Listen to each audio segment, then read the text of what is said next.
It's quite surreal and a huge pleasure to be back in Chicago after so long. I just wanted to thank Starsha for her amazing organization. I keep saying this was the best organized event I've ever participated in, so thank you. So I tell a lot of creation myths in my book, but in my own self-mythology, Dan Rayburn's nonfiction class was itself an origin point. When I was Dan's student, I actually didn't have any intentions of becoming a writer as a vocation. But it was Dan who was the first person to read my work and say, you should be a writer, or could be, or get this to the New Yorker ASAP. But no one else had ever said that to me before. So Dan is truly to thank or to blame.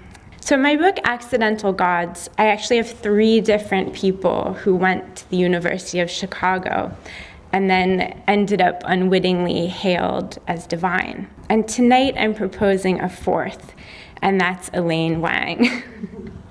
I was really astonished at how strong the submissions were.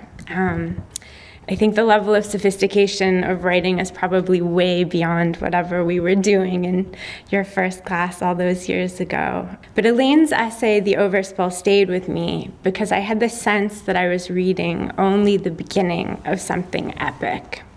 The language was so evocative and kind of gloriously weird and instantly transporting to this kindergarten in Beijing. I thought she was also able to achieve something very tricky, which is to write about childhood from a perspective that kind of captures this adult sense of humor, but without seeming implausible from a child's eyes. I read all the submissions anonymously, but then I only later discovered that the essay had actually already appeared in Granta, which happens to be my book publisher in the UK. So that was a funny coincidence, and I would say that Elaine is well on her way to becoming a literary deity.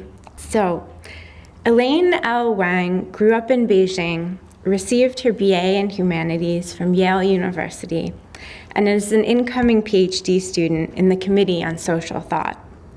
Her essays, stories, and hybrid prose can be found in Granta, Public Seminar, and elsewhere. Please welcome Elaine.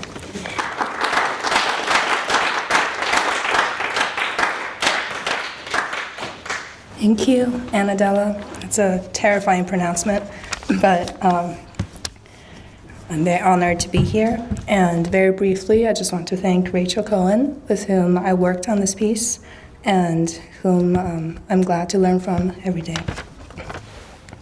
These are the opening fragments. February 2003, right before the SARS pandemic, I was loafing on the playground when the sky turned a shade of urine. At first, there weren't any ripples in the air. Everything was still. Then the winds whistled and screeched, marauding in circles. The yellow color stiffened, a curtain of dust was descending, and we cowered against it. We clung, we tumbled, it loosened our hold. Teachers screamed for us to shelter inside, and from there, memory drops away. The sandstorm was an anomaly, the first of my nightmares. It hinted at a crisis waiting to stage itself. There was a time when winter was my favorite season. The sky used to be so highly vaulted and blue that the city appeared flat and simple. But in the first decade of the 21st century, the air of Beijing changed in tone. It started to resemble a dead pond, unperturbed by winds and beset with a gray condensation of particles. The winds toughened. They arrived from the northwestern hills and rubbed against my nostrils. My skin dried out like fruit.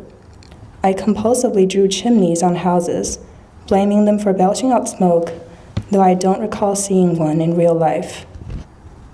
Unlike fog, which lifts to reveal a vibrant, dew-dropped world, the air I was breathing would age anything it touched.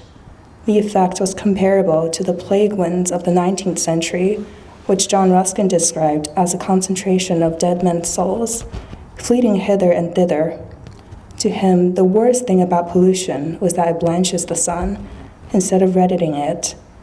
By my time, I thought primary colors were long since gone. I imagined that the smog was shaped like a dome, cast between us and the stars. Any dead souls would have been trapped on this overworked earth. On the first day of elementary school, I found, etched onto the top corner of my desk, a strikingly sharp-edged 31, no larger than an eraser. Instinctively, I cupped a hand over it. 40 children were sorted into one class, and 8 classes made up a grade. There was already a rumor that the higher the number of our class, the more extraordinary we were. I was in class 7, where the rumor started. We'd ascend through the years as a unit, sitting in the same seats every day as the teachers came and went. The mornings were interrupted by a session outdoors, which quickly became the most hated time of day. At 9:45, we filed in line to the playground and practiced military-style exercises, march, stomp, and salute. And then we'd follow gymnastic sequences, which were scored to Soviet symphonies. The most memorable one was called First Flight of the Eagle. It began with a crouching stance and the innocent flapping of our arms. The music was solemn, the arms increasingly fanatic in movement. At the climax, we were to spin clockwise, a motion designed to resemble takeoff. The weather rarely affected our routines. The exercises were mild, never enough to raise my heartbeat. Our feet barely left the ground, and we spent most of the time in stillness. The purpose of all this became clear when, for the Republic's 60th anniversary, around 20 students were drafted from every elementary school in the city. They would become the backdrop for a parade of festooned and armored vehicles. We stood for 40 minutes one morning, during which our gym teacher searched not for the most graceful, but for the most impassive and disciplined students. The chosen ones were whisked into a month of rehearsal, where they practiced lifting up sheets of bright acetate that spelled out "Happy Birthday, Motherland" to faraway figures on the days. In those brutal intervals of standing, I could only look up. All around us were red brick buildings. Their roofline resembled a picture frame, except that instead of a sky rolling beyond, there was only an abyss. I found it embarrassing when a chorus of crows came to watch. They were occasionally very loud, those hated birds, and they loved to call over the silence below them. Most of the time, they simply perched on gigantic satellite dishes, shameless and bored. I knew early on that holding oneself upright takes great effort. The urge to shuffle and itch seems to trickle from muscle to hair. In due time, 500 children would move as one. The gratification of absolute command, neurological fetish of an almost religious order. But it was always possible to feign stupidity and, with one false move, become instantly visible. My chosen mistake was to turn to the left as everyone spun clockwise, so that they swept toward me in a single swift gesture. These were moments of Kafka's aphorism coming into life. The cage went in search of a bird. Thank you.